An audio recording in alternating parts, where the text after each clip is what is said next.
We're here tonight, and I want to bring this man of God on because this is a friend, it's a brother, and whom we highly respect. I believe he's a prolific. He's our Dr. King of the day, and he's doing some amazing things. He's taken new birth to ecstasy that cannot be measured. And tonight we're excited. We're getting ready to bring him home, Dr. Jamal Harrison Bryant. We appreciate him dearly. God bless you, Dr. Bryant. Bless you, my Lord Bishop. Congratulations to you. I've not seen you since your elevation over the Middle East in Dubai, yes. Emirates. Yes. So I'm saluting you and just excited how God has really given you a global footprint. I think that the assignment meets the measure of who it is that you are. And so I just want you to know from Atlanta that I'm cheering for you. Thank you so much. Thank you. Dr. Bryant, you're on the ground. You're doing so much. You not only preach about it, you live it, and you talk. You do so much for the community, regardless if we appreciate it or not. I mean, you have done some remarkable things that I don't ever think you will be rewarded for in this lifetime, but your name will go on to be in the archives of great historians that have led our community. What are we going to do about the absentees of our fathers? Yeah. What can we do? I want to say that I'm really not blessed. I'm spoiled. Right. Wow. I'm spoiled because I have a very active, visual and viable example of manhood in my own dad, Bishop Bryant. I was graced of God to know both of my grandfathers, Bishop Harrison James Bryant and Booker T. Williams. And something can be said that you said in the intro that is so important. I don't know where I would be. I am exhibit A of what grace looks like. Having failed the 11th grade, had a child out of wedlock, go through a divorce. And Amere, I did that with a father present. Wow.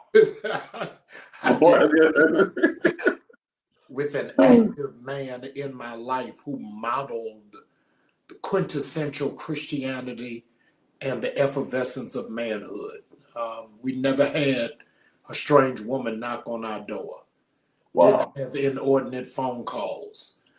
There were no letters slipped under the desk. So he showed for me ethics. I tell everybody everything I have done well in life, I learned from my dad.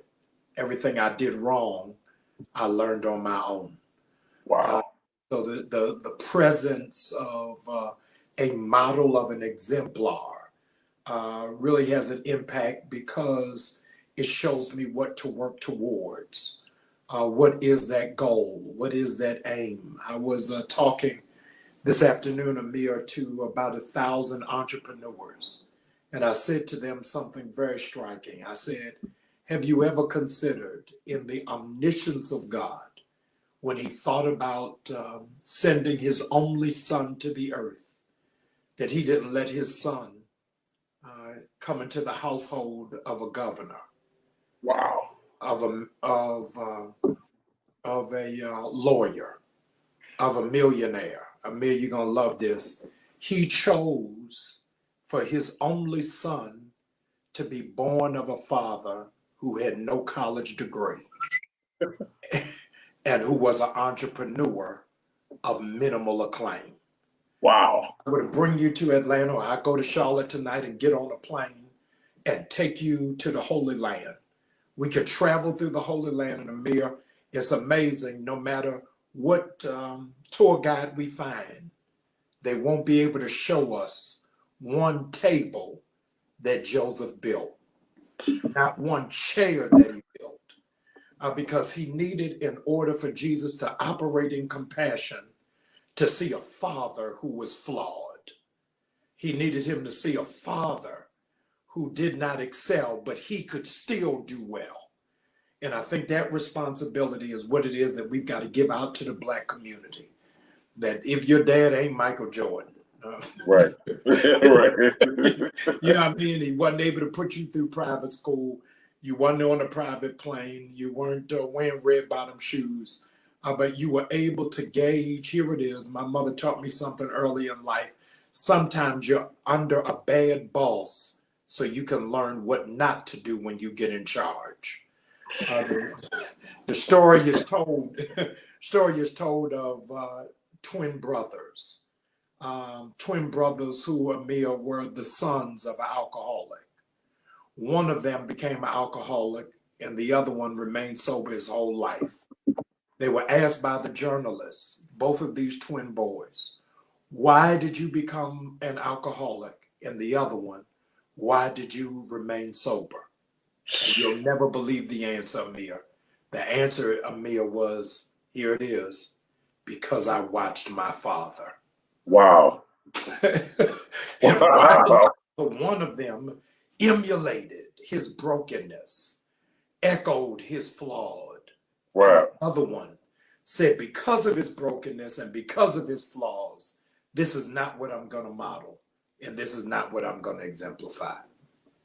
Wow. This is so powerful. And it has poured over into the church because I was talking about today how so many of our generation don't have a father. They have a fatherless voice in the church. And so when a father speaks, they sometimes deem it as uh, negative, rude, brute. And it's really not a rude, brute at all. It's just a father speaking. And I was thinking, and you said something such that was prolific and profound that you had a divorce, you had this and that. That was with a father. I grew up with a father. I grew up with a stepfather. Grew up, my grandfather was a bishop, and my great grandfather was a mason, lived right across the street, 33 Gary. And I still end up in trouble. And I still did crazy stuff. I still went against the family rules and sold drugs and went to prison. And so I was thinking, if I did this all with a father, what chance did our brothers and sisters have that had no clue who even what their father was? Right. And so now we lose our identity because we don't know who our father is. Our fathers gives us our identity.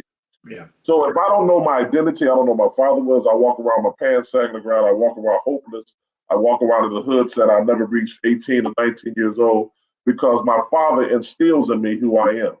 So what do we do? What approach do you take? I can glean from you that we speak to a fatherless, hurt, sometimes overly sensitive generation because a father never was in the home. Yeah, I am part of the 100 Black Men of America who follow the mantra that mentorship is key.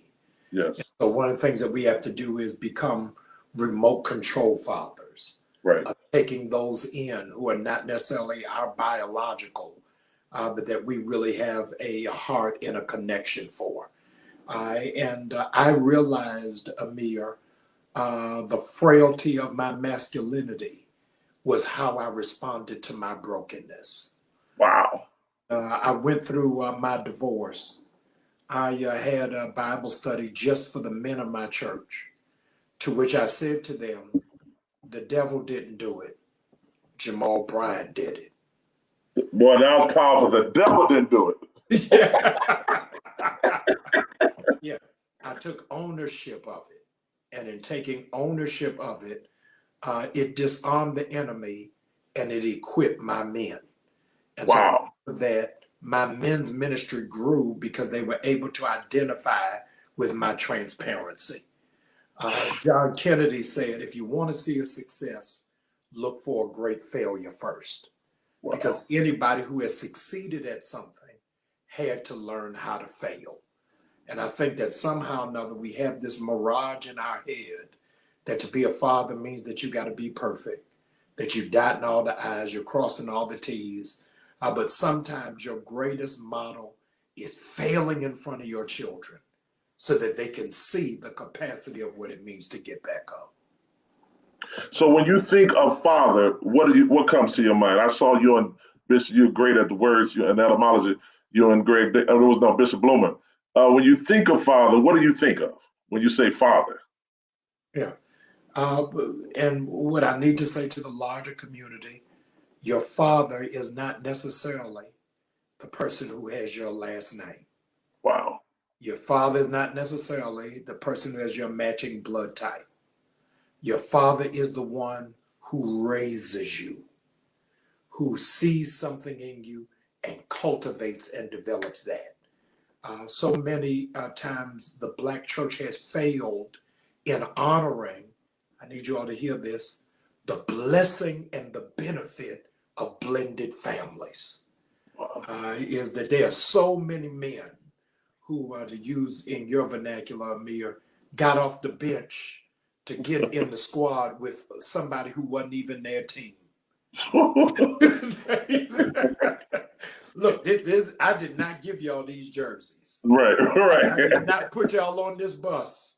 But since we here, I'm going to show you how to win.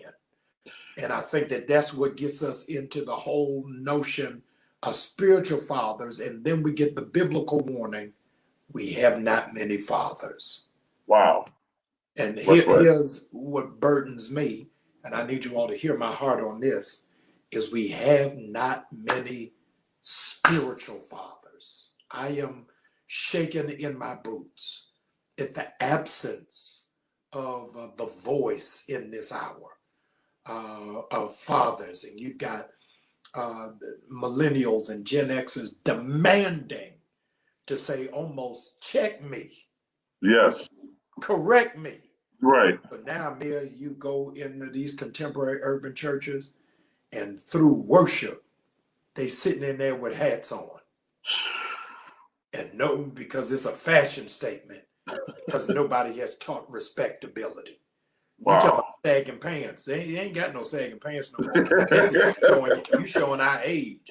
That's when we was wearing baggy jeans. They wearing skinny jeans. Ain't nobody pants sagging no more. It's clinging on for dear life. But you got to ask in spiritual fathers, who are our spiritual fathers to correct the trends of culture that we would acknowledge in this hour, your Church of God in Christ? How many great gatekeepers have died in the last 90 days? My God. How do we fill that vacuum that just 45 days ago, your presiding bishop said that he's passing the baton? Yes. He was not just a presider, he was a national father. Yes. And so many of us regrettably want to be friends that we don't want to be fathered. There's a reason when we were kids, we sat at the kiddie table. Right. Because there was Right. something we have access to.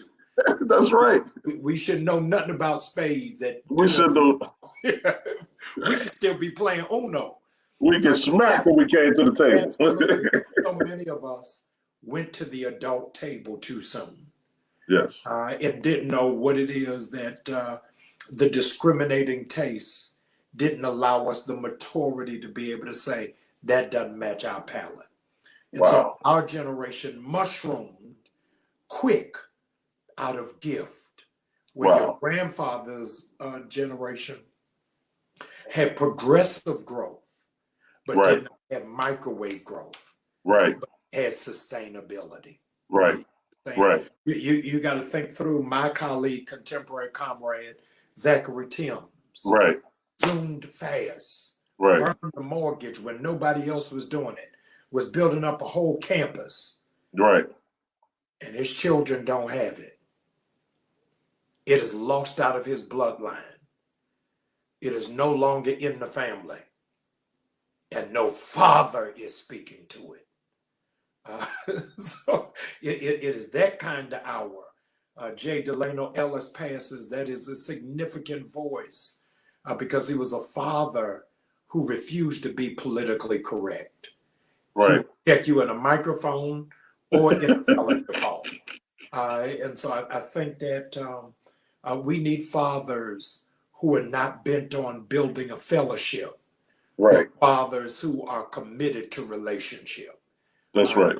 Get to that, I think that we're able to move at a more progressive way. Well, Dr. Bryant, I ain't gonna hold you long. We got about 9 to 10 more minutes. I want to say this, that Charlotte, I had one of my, so we have a civil rights ministry headed by John Barnett, who does a lot of civil rights. Al Sharpton mentored him.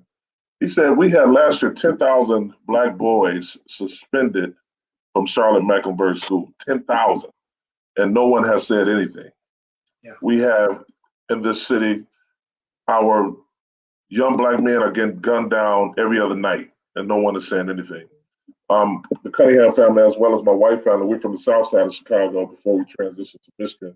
My wife's family from the west side, over 4,000 murders in Chicago, no one said anything. But if you do the statistics on that, it said over 75% of those homes, there are no fathers. And so how can we, because we know you're in the great activists, how can we deal with these lawmakers? And I think they're trying to do some things to change this, but how can we deal with these lawmakers, not to just demand law and order, but to put some resources in our community to help mentor our young Black men? I mean, it's time out. We've been shouting, dancing, kumbaya, speaking in tongues. What I'm getting ready to tell you is going to give you a concussion and a nosebleed. When I was in Baltimore, something happened that messed me up. A young Jewish boy got in trouble, broke the law. I think he broke into a home where he stole a car. He was supposed to be sentenced.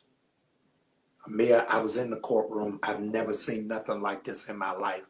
I'm there to support one of my boys from my church. Right. I need you all to hear me and hear me well, because it's going to change the landscape and discussion of men's ministry in your local church, no matter where you go. The young boy who broke in a house or broke in a car, whichever one, all of the men from the synagogue came to court, not the pastor. All the men. And they said to the judge, turn little Abraham over to us. Little Abraham is under the care of our synagogue. We pledge to you today, you will never see him again. It is Amere. And the judge turned the boy over to the synagogue. My God. Crying in the courtroom. And the boy's mother, who was there with me, said, Pastor Brian, what's wrong? I said, I'm embarrassed and I'm ashamed, because I got 5 times as many men as this synagogue. And I thought only me had the responsibility. I think what we have to do is go back to community involvement and engagement that one of the standards of my ministry is not Azusa. Standard of my ministry is the Black Panther Party. And the Black Panther Party understood community involvement and engagement. Malcolm X said, if you always look for the oppressor to free your children, you will always be in bondage. And so imagine with all of the churches in Charlotte, all of the churches in Chicago, all the churches in Atlanta, we don't need to go to government. We need to pull ourselves together and really roll out a strategy. Dr. King said something that really haunts me. He said this, Amere, that crime is the bride of poverty. Crime is the bride of poverty. Wherever you see poverty, crime is close by. And so this is an economic issue. Yes. So here we are, I'm talking to you in December. Yes. And neither one of our churches, we didn't talk before this. I don't know it. I'm speaking in prematurely, check me. Neither one of our churches is having a meeting right now about what do we do for summer employment for the kids in our church. Right. That's what they're doing in the Jewish community. Right. Before Passover, they know where they're working for the summer. So I think that we got to recalibrate how it is that we think, what it is that we project, and realize that everything we need is in the house and to begin to measure it out. We've got to show our young men there are more opportunities than being an undertaker, a barber, and a preacher. That there's so much more you can do, and COVID-19 has pulled the sheets off to show us that technology is an incubator that we've got to tap into in order to draw our bloodstream. That's so important to that. And I think so many people don't, I always often say that we were better off segregated. Oftentimes I reference Minister Louis Farrakhan, and I was thinking about Black Wall Street and how we were in Oklahoma. And sometimes, and Malcolm X said, his coffee began weaker when he began to integrate it. And so we have to fix ourselves. We have to stop looking for others to fix us and learn to fix ourselves. And that's so important. What are you saying that this summer, our kids, our young Black boys should know where they're working. Our young Black boys should know where they're going next. And you have contributed that to so much. But Dr. Bryant, I'm not gonna hold you long, but do you believe it is an assignment of the pastor to engage in the community? Because so many, and engage with our young Black men, because so many have said, that's not my assignment. Yeah. So many people say, I think that it's not my assignment. Yeah, I think it measures itself out in different ways. Right. I've said to pastors who claim that they're not called to activism, I said, you don't have to march. You don't have to get arrested. What you can do is open up your fellowship hall for the young people to meet. Right. If you don't want to let them in, what you can do is open up your Wi-Fi for them to use it in the parking lot. You don't want to be a part of it. Let them hold your church bus in order to go to the rally. That's right. So there are ways for you to be an activist without you being Dr. King, Al Sharpton, and Jesse Jackson. That you support the movement without you ever moving. But you have a responsibility to speak truth to power. That's so powerful. Thank you, Dr. Bryant. So yeah, you all get your copy of the book. You can get it at www.ameremay.org. Dr. Bryant has his. He's actually in the book. I penned him because I highly respect his dad and what God has done in their lives with him and his children. And we appreciate the viewers. Hold that book up for us, Pastor. Yeah. I want you all to get this book, especially as we're enrolled on the road to Christmas. Regrettably, we have the data that suggests the average African American does not read a complete book that is nonfiction after high school. But I want you to put this in the hands of your sons. I want your men's ministry to begin to read it. Oftentimes, regrettably, in the Black church, we don't talk about fathers until Father's Day. But what I want you to do, please, is I want you to get this book. New Birth, you already know my philosophy is readers are leaders. If you're a leader, tell me what you're reading. So you'll please get this book, The Influence of a Father, even if you never had one.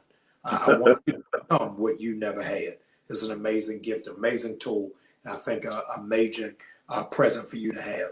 I want to say this in closing to somebody who will hear this. I know that we're 3 weeks away from Christmas, but isn't it interesting? Amere, you said that people get turned off. They think it's rough when the father's voice challenges and chastises you. Yes. Amere, you're much more biblically astute than I. I give you this as a free bonus track. No. After Jesus said to his father, Joseph, 12 years old, they went 3 days, couldn't find him. Where you been? He grabs him by his arm. Where you been? Me and your mother been looking at you. Jesus looks in his stepfather, Joseph's face, and he says to his stepfather, don't you know I'm about my father's business? Amere, I got to tell you this. Isn't it interesting? After Jesus talks back to his father, we never see Joseph again. Ooh. There's no conversation. There's no conversation. There's no interaction. There's no dialogue. Theologians argue that by the time Jesus is crucified, Joseph has died. Let's stick with that. But 3 years prior, Mary goes to the wedding by herself. And Joseph is nowhere on the scene. Nowhere to be found. So 2 chapters over.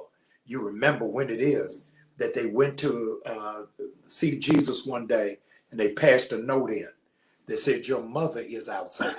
That's right. Joe ain't there. Joseph wasn't there. Absolutely. There are critical moments that you got to go through that your father will not be there. I give you another bonus track for free. Isn't it amazing? Having the best diet, the most intellectual acumen, having focus, having physique. Shadrach, Meshach, and Abednego, we have no evidence of them having a father. They have a mentor by the name of Daniel. But what is critical for those of you who are fatherless and you've been using it as a crutch is that the chapter that they're thrown in the fiery furnace is the only chapter in Daniel where Daniel is not present. Sometimes you got to go through something where God won't let your father be there and won't let your mentor be accessible so that you can find out who you are and what you're supposed to do. I said something about 4 years ago in a Father's Day sermon. I completely wrote it out, was prepared, was consecrated, prayed up. I got up to preach. I got to my second paragraph, and I said this, as I say to you all tonight. Once I said this sentence, the church broke out in a wailing and in a crying and a worship that I had not heard. No organ, no whooping. All I made was this declaration. Sometimes God didn't let your father stay in your life in order to save you. Did you hear what I just said? Sometimes he didn't let your father be in your life because he wanted to save you. Because he knew he would bring too much toxicity that would in fact corrupt the destiny of your life. So sometimes you ought to be grateful for a dad you didn't interact with because you didn't know what it is that God saved you from. The flip side of that is Tyler Perry. Just put his father in a mansion in Atlanta. A father who didn't raise him. Father who wasn't active in his life. But Tyler Perry bought his father a mansion, completely furnished it, and then gave him a staff to maintain it. A journalist asked of Tyler, why'd you do this when your dad wasn't there? Left your mother, allowed you to struggle, went through a season of sleeping in the car. Tyler Perry, without ever blinking, said, because the Bible says, honor your father so your days may be good. Amere, hear this. The Bible never says, honor an active father. Never says, honor a good father. Just says, honor your father. Honor father. Your days might be long in the earth. And so no matter what your situation, your circumstance, or your family tree, I want you to know that you've got to honor your father, both biological and spiritual, so that you might flourish and prosper. Go get that book, The Influence of a Father by Amere, an amazing man of God who's assigned to the Emirates but lives in Chicago. Thank you. Let me just say this. The prophet has spoken. He doesn't even know. He speaks through revelatory expressions. My grandfather was a noted Kojic bishop, father of a small town in South Haven, Michigan. I got to bring you to South Haven. This is where Oprah and Air Magic got a homes. It's on the lake, right across Lake Michigan from Chicago. My mother got pregnant by one of the drug dealers of the city. Now, hustling is in my blood, is in my children's blood, even though I was a big time athlete. And what you just said was I almost cried because my father died. I was with my father the day of his death. I was with him all day. He was driving crazy, he was drinking and shooting up. So he died in a drunk driving accident. He changed my name just before he died. I was Amere Cunningham. He switched my name to Amere May from St. Louis. Larry May. I still love my father and honor my father. People understand that. He showed me the life. He was one of the numbers men. He ran numbers from all the way from St. Louis to Michigan, all the way to New York. He was a numbers man. My grandmother was a numbers man. So now I have my father, my grandfather who's raised us in the church. Then I have my other father who teach me the numbers game, teach me how to cut up dope, how to cook dope, and do all these kind of things. At the age, it was in the crack area when crack just came, because my father was dealing with cocaine and heroin. But soon as the crack era came, my father just had missed it because he was snatched out of here because of a drunk driving accident. What you just said was so powerful. I believe if my father would have still been here, he would have caused me, my brother, cousins, everybody to have a RICO case. Hear me real good. But God allowed him to be snatched out of here to preserve my life, save my life through my grandfather. My grandfather raised me, then my stepfather raised me, taught me all I need to be. And that's why I'm the man of God right now. So I have no pity. I have a father, he acknowledged me. But I believe the absentee of my father, of my Joseph wasn't even in the upper room. He wasn't even up, he wasn't nowhere to be found. So the question, where is Joseph? That spared my life. So what you just said tonight was so powerful. It was so prolific. And that is a sermon that I will be preaching. So thank you. I'm going to say preach black man, and I'm going to say preach big man. But we're going to preach. That's good. Man, I love you. Thank God for you. After this COVID, we got to hook up. Thank you. We're only 3.5, 4 hours away now. But be safe. Thank God for New Birth and all that you are doing. And you all need to listen. If you don't have a church on, you need to go by New Birth. They're doing some amazing things. And it's amazing. And I want to say this, you can close it. What is a life like? I know I did it on basketball. Everything I did was no, but every little thing you do, somebody got something to say. Every little thing, and you don't really do nothing. It's amazing to me how so many people have something to say, and you still saying that you are a gift. I want to tell you this personally, and you know I don't scratch my own itch, and I ain't laughing, ain't funny. You are a blessing to the community. Forget every hater, forget every blogger. If you got too many problems, call us. But my point is, we love you, and you do so much for our people. It's amazing what happened. I think it was Bennett College. Nobody talks about that. It's amazing for all the things that you are doing in the body of Christ. And so, man, I highly respect you. We appreciate you. And forget these myopic mental midgets that ain't doing nothing. Let them keep blocking. Let them keep talking. We love you and got your back. God bless you. God bless you. For the visitors that don't know what's going on, let me just give you a news flash. We are New Birth. And this is how we roll. It's been 2 years since Dr. Bryant delivered his first sermon here as our newly appointed pastor. Since then, he's galvanized our ministry. Something good is getting ready to happen. He has taken us to new levels, impacting lives spiritually and mentally. Even throughout the unprecedented health, social, and political changes of 2020, Dr. Bryant has been able to stand as a beacon of pastoral leadership. As New Birth opens its arms wide for those in need, we thank God for Dr. Bryant's vision, fortitude, and determination. Celebrating Dr. Jamal Harrison Bryant.